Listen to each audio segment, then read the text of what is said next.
কতটা বছর ধরে এই অবস্থা, সামান্য একটু বৃষ্টি বাদল হলে মনে করে আডু পানির উপরে উঠে জায়গা, আমরা রাস্তাঘাটে চলাফেরা করতে পারি না, আমাদের ছেলে মেয়েরা স্কুলে যেতে পারে না, কলেজে যেতে পারতেছে না, এত অসুবিধার ভিতরে আছি। আর এত দুর্গন্ধ, সবাই যে ডাইঙ্গের পানি পুনি এবং বিশ্রী অবস্থা, বাথরুমের পানি, মানুষে মসজিদে যেতে পারতেছে না, মানুষে নামাজ পড়তে যেতে পারতেছে না, বাজার ঘাট করতে যেতে পারতেছে না, স্কুলের ছেলে মেয়েরা, আমাদের ছেলে মেয়েরা মনে করেন একটু জামা কাপড় স্কুলে যেতে পারতেছে না, কলেজে যেতে পারতেছে না।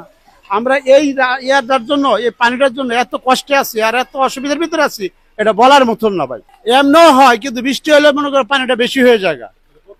এটা অনেক দিন ধরে, বিশেষ করে ওই যে বেসিক যে খালটা আছে, খালটাও সংস্কার করে না, পানিটার নামার মুখটা হলো ওইখানে, এখন ওই খালটাও বুঝায়, সম্ভবত ফকির গার্মেন্টসের মালিকরা ওই খাল টাল এগুলো করে রাখছে, এটা কোনো কিছু করে না। ওই খালটা যদি সংস্কার করতো তবে এই পানিগুলি নামার একটা ব্যবস্থা হইতো।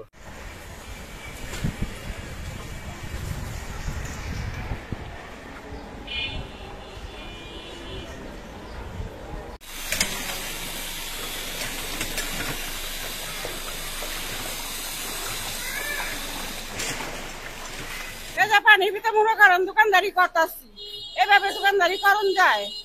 আজকে না এই যে 10তলা বিল্ডিং চলছে, এই 10তলা বিল্ডিং চলছে, ওই থেকে মনে করেন এই যে পানি জমা থাকে, রাস্তাঘাট ঠিক করে না, কোনো কিছু না, সাংবাদিকরা খালি ছবি তুলে, খালি ছবি তুলতেছে আর নিতে আছে।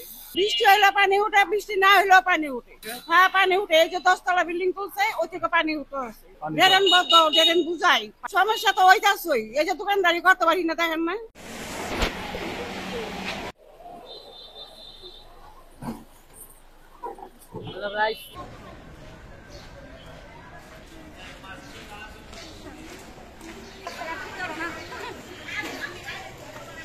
বুঝিয়ে প্রায় কিছু কাজ হয় না।